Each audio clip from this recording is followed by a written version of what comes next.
Reggie here, your friendly neighborhood bodybuilder and comic book collector, and the host of the Go Collect speculation video. In this episode, we are going to spend some time talking about 6 blogs that have been sent in to Go Collect. This first blogger does something that I think is really cool. This second blog post is actually near and dear to my heart. So this next blog post is right up my alley. I want to play a game. The MCU has done some pretty interesting things, right? Folks over at Go Collect, it was all about more than meeting the eye. You could potentially get ahead of the curve, and we all know that Marvel is going to do something with Daredevil. While we are on this topic of Spider-Man, we have to acknowledge the elephant that is in the room, and the elephant is Miles Morales, a 3.5 sold. So there you have it. We have reached the end of another Go Collect weekly recap. I hope that you guys enjoyed it, and we'll tune in next week.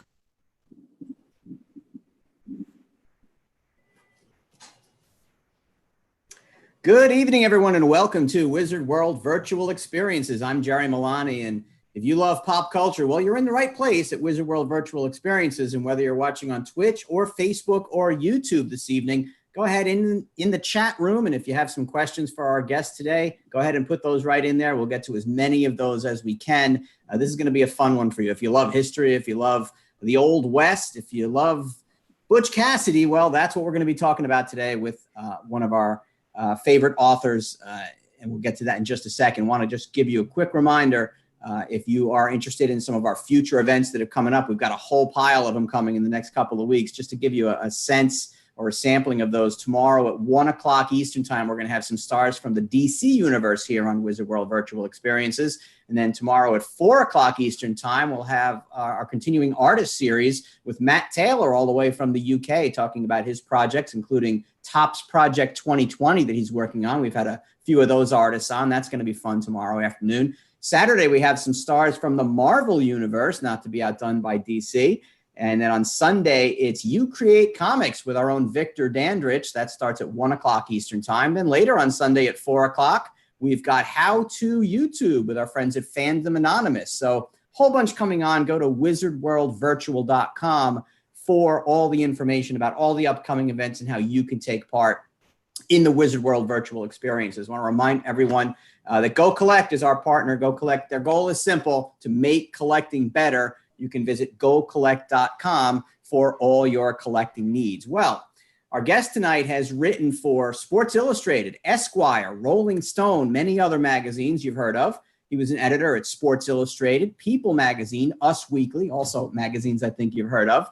He's also written best-selling books, including the outstanding Ty Cobb, A Terrible Beauty, also Crazy Good, the story of Dan Patch, the most famous horse in America. We might be talking about some horses later today. Blood and Smoke, which is a history of the Indy 500, and also several biographies, including a definitive work on the great Chuck Yeager.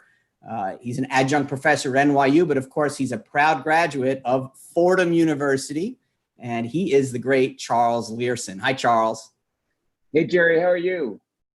So good. Welcome in. Thank you. Fun to be here with you.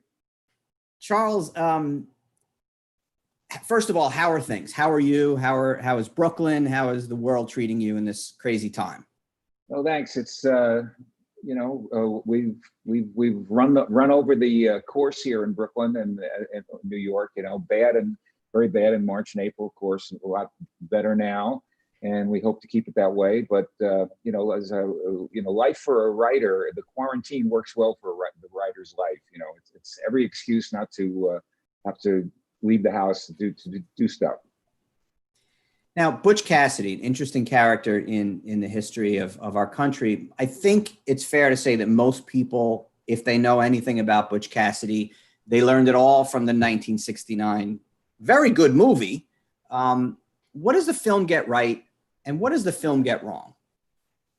Well, the film gets one thing essentially right, and it's totally by accident, and it's Butch Cassidy's personality.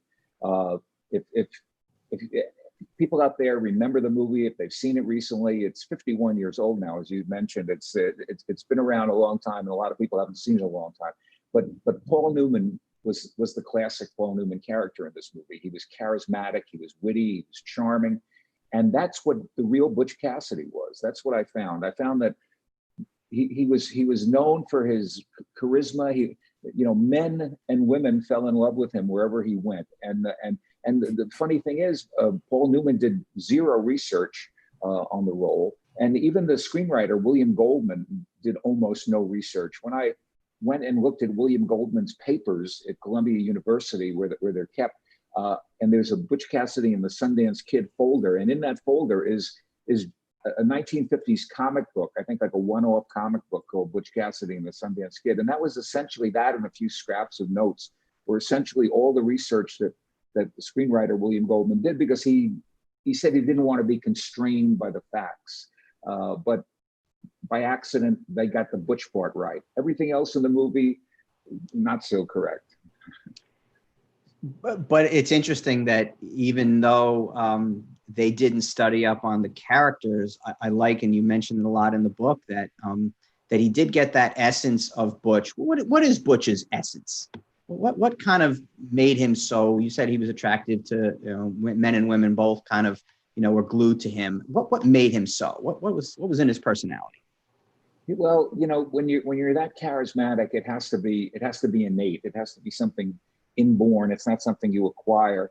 Butch Cassidy was born Robert Leroy Parker. That was his real name. And he was born in southern Utah in 1866. So he was a baby boomer, but a Civil War baby boomer, and part of that generation that came of age after the Civil War. And the life in southern Utah was very harsh, very tough, and very Mormon too. That his parents were both born in England, and they came here. They were recruited by Mormon missionaries and brought here because the Mormons wanted to stock Utah with people who believed in their faith, and so they'd be farmers, and they'd have an ongoing colony within the United States. But Butch didn't like a lot of people that were first generation immigrants. Butch didn't want that harsh life that he saw his parents having. His parents had a harsh life in England, and then they had an equally harsh life, very different, here in the United States. He didn't want that. He had a sense of wanting the world to be fun and entertaining. And he got into outlawry, I think, partly to amuse himself and to entertain himself and entertain others and the people around him. So he was always up for making jokes and making the moment lighter and lightening up the scene in the Wild West and the Old West, which is a really, really tough place to live day to day. To get the kind of detail that you're just talking about right there, you've got to find some primary sources. You've got to find some really good, solid secondary sources. What are some of those sources that were most helpful to you? And then we can talk about the challenges of going back 125, 130 years and finding those, especially out in the Wild West where there weren't a ton of really good chroniclers. Yeah, well, as you mentioned, I came off a book about a baseball player, Ty Cobb, who played between 1905 and 1928 in the major leagues. And, baseball players, they have, the teams have rosters, the teams have schedules. We know where they were in any particular day. And then they were always in a big city. And in those big cities in those days, there'd be 6, 7, sometimes 8 daily newspapers writing about each game. Well, with Outlaws, it's a little different. These are guys that are, of course, trying to hide their tracks, cover their tracks, and trying to stay out of the spotlight, giving off misinformation, bad clues to where they are, and then to compound the problems of a person researching Outlaws, the Western press was really undependable. They were almost hilariously undependable. They would exaggerate things and try to scare people. For example, Butch Cassidy's gang, the Wild Bunch, it was never more than 6 or 8 people on a job at any one time. The gang itself, the so-called gang, which was only called the Wild Bunch by the newspapers, may have grown to 20 or 30 people, but only 6 or 8 people at one time. But the newspapers would have you believe that there were 200 people, 200 gang members sweeping out of the hills and terrorizing the countryside.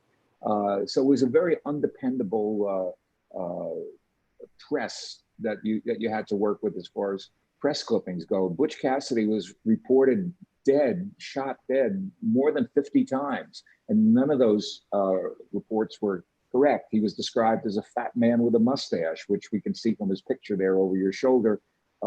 He wasn't. He had a mustache. That's about as close as they got.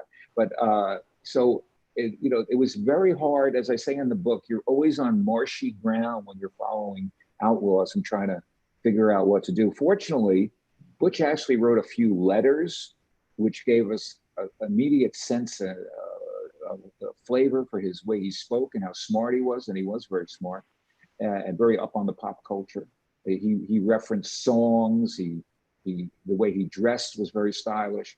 And then in my case, there was a guy in 1939 who wrote a book, the first book about Butch Cassidy. Frankly, it's not a great book. It's a little bit hard to read. His name is Charles Kelly, the author, but he scooped up all these old codgers and these old coots who were still around in 1939 who'd known Butch personally. So, the Wild West was sort of bled into the 20th century in a way that is interesting in itself, but which also left these firsthand witnesses around. And fortunately, that Charles Kelly collected a lot of them and got statements from them. Yeah, it's very interesting that you can refer to something that's a secondary source, but it has those interviews and those direct contact with people who knew him.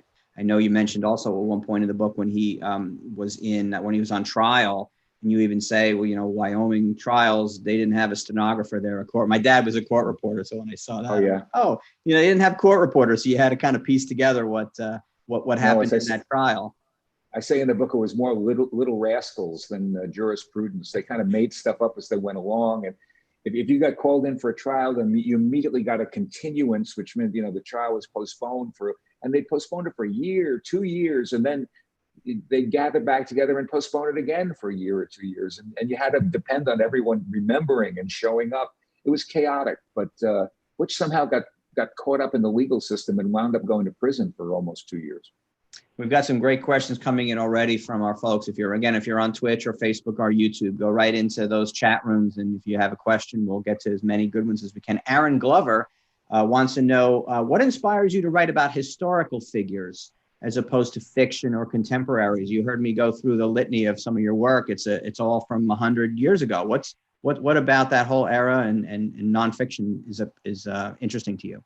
Well, that's a good question. If you notice the books I've done that you mentioned, they are about 100 years ago, but they're not about 200 years ago, and they're not about 50 years ago. I like that period. I'm fascinated by the period that's the end of the 19th century and the beginning of the 20th century. So like roughly 1880 to the start of the First World War. And I think that's a more important period and a more radically progressive period than any other period in history, including the last 30, 40 years when we've seen the advent of the computer and the cell phone.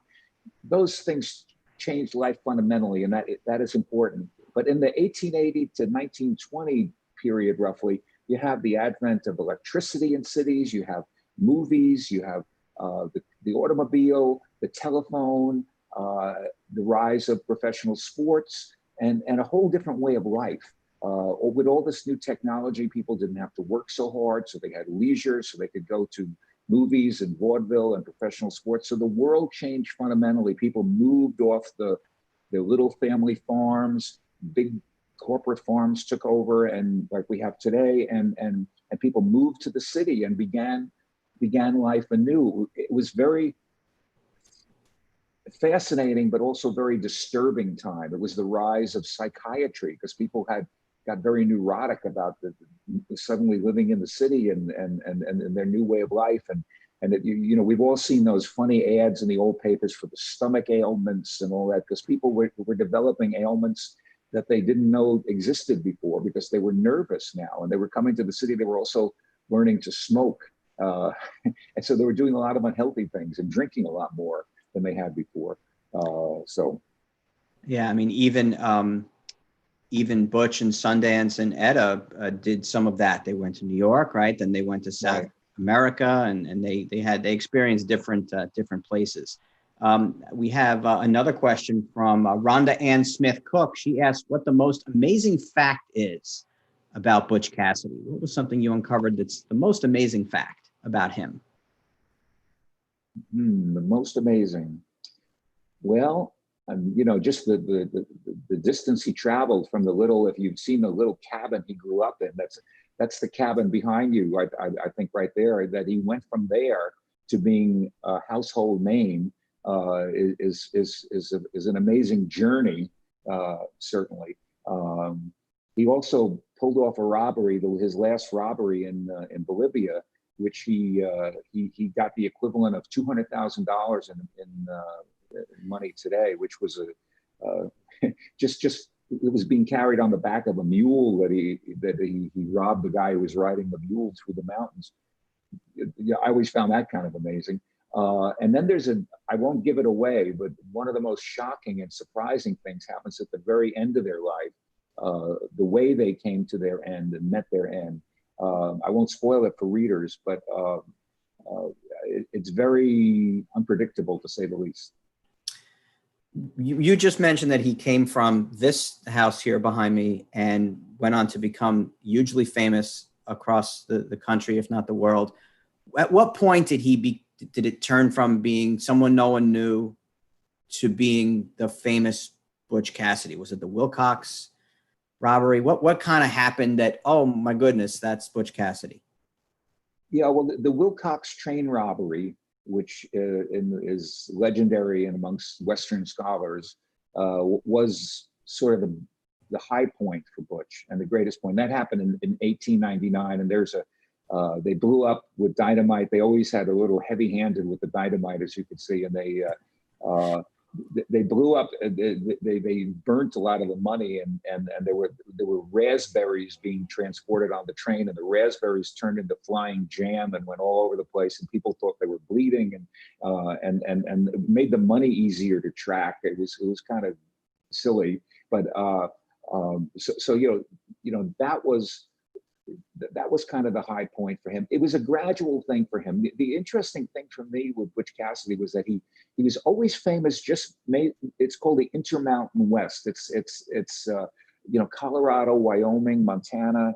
I shouldn't start this list because I don't know what the official was, but New Mexico maybe. And he was famous there. After he died, his fame subsided and faded. And when the movie came out in 1969, it revived it. He wasn't very famous. He wasn't Billy the Kid, and he wasn't Jesse James. People knew those names from Hollywood movies, but Butch Cassidy was kind of obscure until 1969. Partly, I think, because of what he wasn't, and we should mention that what he wasn't was a murderer. He did not hurt people. He had an unwritten but strictly followed rule. And then I wish an asterisk would appear above my head when I say this, because there is an exception to this, but that he would not harm anyone and not kill anyone, and neither could anyone in his gang harm, even financially, the people that they met. And what I mean by that is, if they robbed a train, passengers would get scared and they'd hold up their watches and their wallets and they'd say, please take this, just don't hurt me. And Butch and the gang would say, no, we don't want your money. We want what's in the safe. With the corporation, it was American Express Company then was transporting money. And when they'd rob a bank and the customers would be caught in the bank and they'd be scared, they say, don't worry, we just want what's in the vault. So, that made Butch special, but it also made him kind of less frightening. And I wonder if that's one reason maybe why his fame didn't fade, and why it also made him very ripe for resurrection in 1969 in the movie. The two of those other gangsters you mentioned, it's like you're looking at my my question sheet before. I was going to ask you to rank Butch Cassidy, Jesse James, and Billy the Kid in terms of popularity, and then in terms of how good they were at being outlaws. Well, Billy the Kid, I never got, frankly. I never got that story, like why it was so. He just seemed like a scuzzy guy. He was caught up in this war with the commercial interests and all. He had a good name, I guess, and Hollywood made something out of it. Jesse James had a good name too, and he was despicable in that he carried on this. He wrapped himself in the Confederate flag after the Civil War, and he said he was carrying on the mission of the Confederacy. Really, he was just robbing and killing people for his own financial gain. So, and he even hired a publicist, Jesse James, to shape his image and get the word out about him. So he's pretty despicable on every level. And you know, Butch wasn't like that. Butch was lovable. Butch was the only one of these guys that had the code about not hurting people, not robbing the working man, that it was tough enough to live in the Old West, Butch believed, mostly because of the arid conditions out there. Everyone was just scraping by. That, you know, he didn't want to add to their problems. He wanted to alleviate their problems and maybe bedevil the corporations that were ruining their lives. And that was his MO. You mentioned this a little before, but more specifically, I like this line you had. It's about a third of the way through the book, I think. Bob was neither Butch nor Cassidy yet, but he was inching up on the name. How did Bob Parker end up Butch Cassidy? Well, it's one of the things we don't know for certain, but the part of the legend that is probably true is that he met a cowboy named Mike Cassidy at some point early on when he was about 19 years old, when he was working at a ranch. And Mike Cassidy was someone, even though Mike was only a year older than Butch, he was like a big brother to him, and maybe a lot more. Butch admired him. Mike dressed a certain way, carried himself a certain way, and he had all the cowboy skills, the riding, the roping, the marksmanship that Butch admired. So he gave himself that name, and it's probably from Mike Cassidy. You know, it's funny, Butch used a lot of aliases in his life, and a lot of them were borrowed from people he knew back in Utah. It was kind of a little inside joke. He'd take someone's name, the name of a saloon keeper or something, and call himself that as he went around all around the world, or down to South America anyway. You mentioned South America, and some of his happiest times were in South America. Why didn't things work out in Argentina when he went down there? He seemed like that was like what he was built, what he was made for. Yeah. Well, you know, William Goldman, when the screenwriter that I mentioned before, when he was pitching the movie to producers, he got a lot of resistance out of that part of the story. They didn't want a story about guys, you know, Wild West, you know, outlaws who then took off and ran away, left America and went to South America. But, you know, William Goldman had to say, well, actually, that's what happened, you know. So the movie is a kind of a compromise, because Butch and Sundance and Ethel Place, who's known as Etta Place wrongly in the movie, went to Argentina and Chile and Bolivia, but in the movie they only go to Bolivia. And the reason they went there in the first place, you know, their story is one thing that makes it fascinating. I talked about how the world was changing at that time between the 1900s and the 20th century. One of the ways it was changing was becoming very difficult to be an old Western outlaw because of the telegraph and the telephone. These guys were being tracked down like never before. They couldn't hide out as well. And they felt the Butch and Sundance felt the Pinkertons, who were a private company that were like the forerunner of the FBI. They were like a national police force, but they were a security force that corporations hired to track down outlaws who were bothering their business concerns. The Pinkertons were closing in on them, and they decided to take off. Some people were doing that, but not too many, more Europeans than Americans. So they left for Argentina to try to become legit ranchers. All of Butch's life, he swung back and forth between this idea of being a legit rancher, and then he'd get bored with that, and then he'd go on the outlaw trail again. And when he was on the outlaw trail, he got tired of being pursued all the time. And he said, gee, wouldn't it be nice to be a legit rancher? So they swing back. So that's why they went to Argentina to do that. The three of them. It's a weird little combo of people, but they you know, two men and a woman, but they went down there and they did that. They were very successful in Argentina for about 5 years, until about 1906. And then they sensed the Pinkertons closing in on them down there. The wanted posters started showing up in Buenos Aires. People were asking questions. And even though Buenos Aires was quite far from where they were in Patagonia, in a very remote area that I visited for the book. that they took off one day. They just left their ranch, and then they robbed another bank, and then they pulled off this last final heist in Bolivia. And a few days later, they were tracked down, and that was the end of their story. Again, I don't want to give away too much and spoil it for the readers. Yeah, we won't give away the ending part, of course, but I think it's interesting you just mentioned that you visited the places. I like your description. I won't even ruin it because it's a great description of how you were standing, where you were standing in that kind of final area there in Bolivia. But how much did you gain from physically going to these places?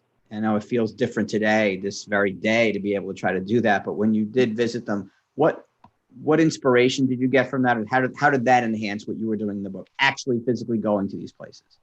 Well, yeah, first of all, I don't mind saying I was standing in 6 inches of llama poop there when I put my footsteps right where Butch was probably standing when this guy came through this mountain pass. They were waiting for him with these $200,000 worth of Bolivianos in November of 1908. And, I don't speak Spanish. And so I couldn't go through the archives down there. But if you're a writer, there's just no substitute. It's expensive and time consuming. And Bolivia is a bit of an adventure to go to. It's not really a first world country. The difference between going to Argentina and Bolivia is very startling, actually, in terms of how stable the governments are and how easy it is to get in and out of those countries. But there's just something, if you're a writer, it's almost like a magical thing. It's almost like ESP, or it's something we know exists, but you can't put your finger on it. You have to go to where your subjects were, and you have to stand where they stood. Otherwise, you can't speak with authority about them. Even if you don't go through the archives and write down things that were written down about them. And there were a lot of investigations done about them. The South Americans are at that era were very bureaucratic. They conducted a lot of inquests after they died, and and it's a lot of records. And I looked at the records and I saw the records. I couldn't translate them. Other people I have translated them already. But just to be there's something spiritual about it. And as I say, it conveys one thing. When I teach journalism, I say, when you need to have the authority, and the reader wants you to be speaking with authority. And that's when the reader relaxes and enjoys a book, when the writer is speaking with authority. And there's no way you can do that without standing where they stood, having the light hit you in a certain way, seeing what these obscure Bolivian towns look like and mountain passes look like. It just imbues you with a kind of confidence and authority that readers appreciate and allows you to write, really. Yeah. I'm glad you're bringing that up, because that leads us right into our next question. It comes from an audience member, Elizabeth Dunn. Elizabeth says, I'm an aspiring writer. What is your favorite type of medium to write for? Essay, magazine, article? And they asked for any tips for aspiring writers. I think you just gave a good one. If you have another one as well for Elizabeth. Well, yeah, that's one thing I've learned about actually going to the place. The writing business has changed a lot in the last 10, 15 years or more. And the magazines are now, endangered species, or they exist online.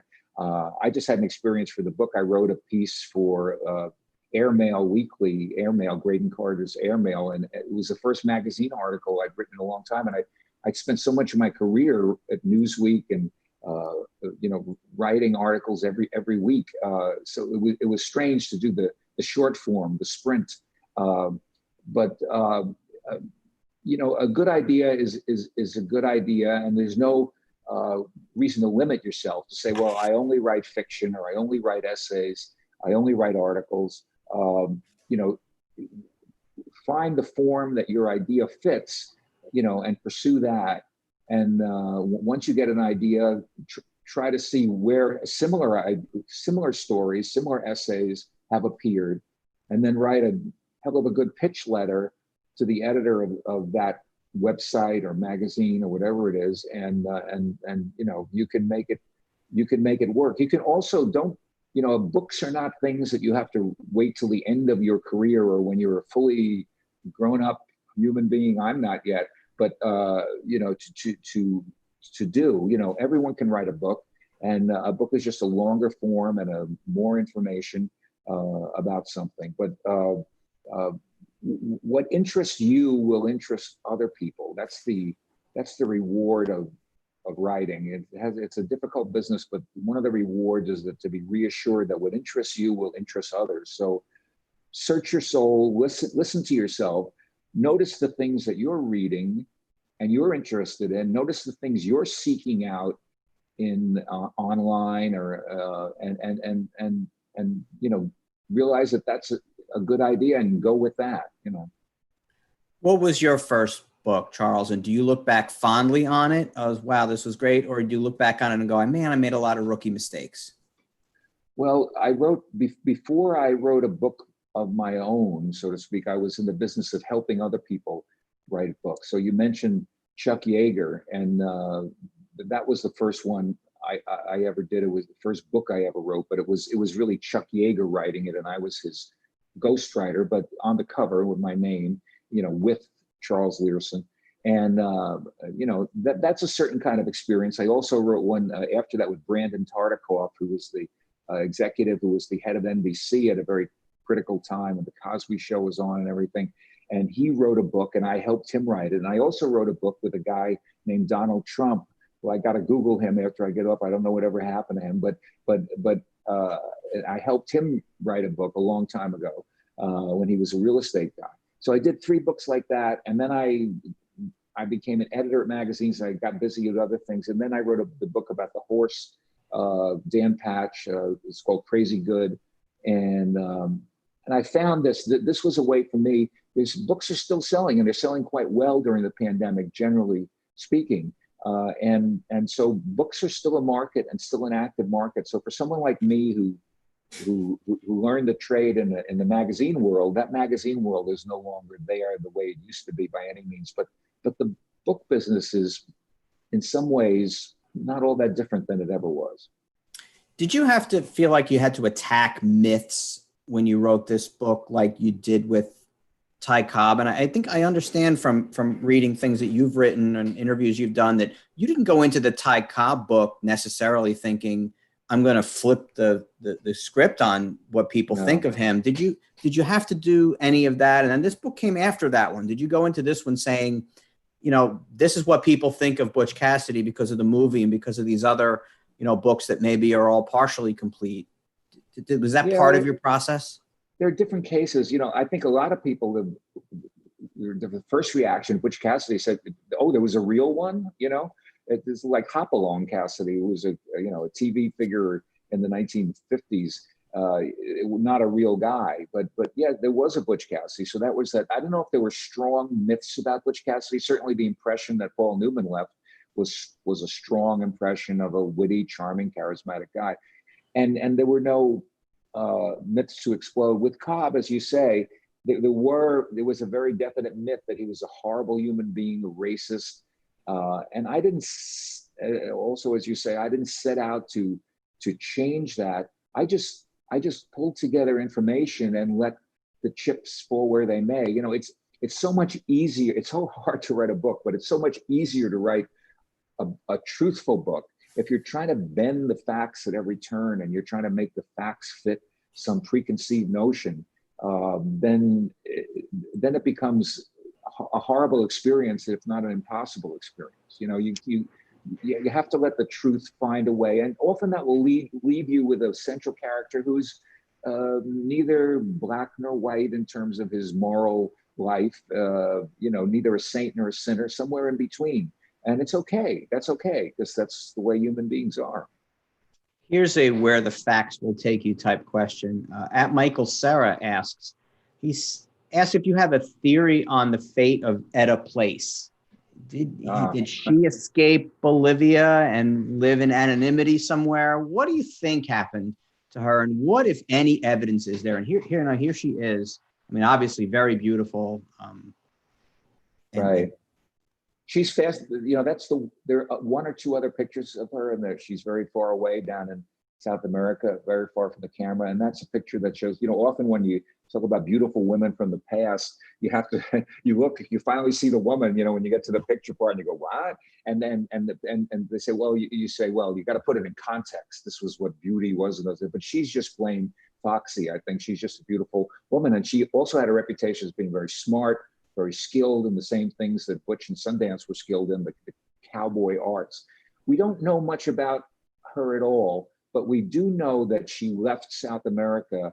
And after they were there a while, she and Sundance, who she's standing next to in that picture, Harry Longabaugh, started to make trips back to America every year or every 2 years to see his relatives who were around in Pennsylvania, and then to go to another brother that he had in San Francisco. At one of those San Francisco trips, she didn't come back. She had an attack of appendicitis. He took her to the hospital. He got roaring drunk. Then he started to shoot up his room, and the cops came, and he had to hightail it out. And he came all the way back to South America and left her there. So, they came back and she stayed in America, but that's really all we know about her. Of course, there's many theories, just as there is about Butch. When an outlaw like this dies, and we saw it happen with Billy the Kid and Jesse James, and we saw it happen with Elvis, actually, and JFK even, people will tell you he's still alive, he's a vegetable, he's a fruit or something, but he's, people don't want to let their heroes die, and they love to concoct a myth and a story. And I came across many people who said they saw Butch, or their grandfather saw Butch in the 1940s and talked to him. He was back in the West. It's just not true. The movie ends famously with a kind of a wimpy chicken way, the chicken's out at the end, with a freeze frame of them running for it and a hail of gunfire.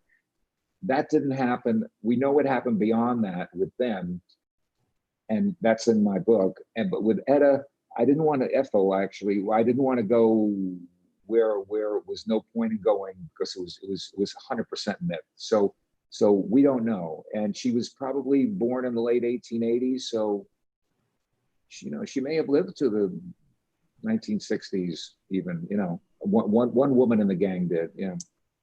And we'll leave on this thing. The other, earlier, the writer or the caller had said, had asked about your favorite amazing fact. I think the most amazing fact is that one of Butch's sisters was alive when the movie came out. We think of Butch Cassidy. I think a lot of people think anything before 1950 is right, the old ancient history. But 1969, Butch's sister was still alive. Right. She didn't love the movie and what happened, right? She wanted royalties. In the book, she was alive and kicking because Hollywood didn't give her any money and for her story. But she wound up writing her own book and maybe made a little money that way, I hope. But she was a feisty woman, and he had 13 siblings. So he was the oldest, and she was not the youngest, but maybe the second or third youngest. So there was a big gap, and I don't think she ever lived in the house with him at the same time, but she was a good source because she heard a lot of the stories growing up there in southern Utah. If you think the stories that you've heard in the last 35 or 40 minutes here are good, wait till you pick up a copy of this. You can barely see it in my ghost book. But Charles Leerhsen, thank you so much for being with us today and sharing your thoughts on producing this magnificent work. And where can people get the book? Where's the best place to find it? Well, they go on Amazon, or local independent bookstores is also a great place to look for it. But wherever books are sold, it's out from Simon & Schuster. And if they get it, I hope they enjoy it. Well, whenever you do a signing again, you'll have someone online first to get it signed. So I appreciate you being with us today. And once again, Charles Leerhsen, author of Butch Cassidy, the true story of an American outlaw, just out last week. Don't forget, coming up tomorrow, the stars of DC Universe will be with us at 1:00 Eastern time, followed by an artist from UK, Matt Taylor, who drew the latest of the Topps baseball cards in the Topps Project 2020. For Charles Leerhsen, I'm Jerry Milani. Thanks for joining us tonight on Wizard World Virtual Experiences.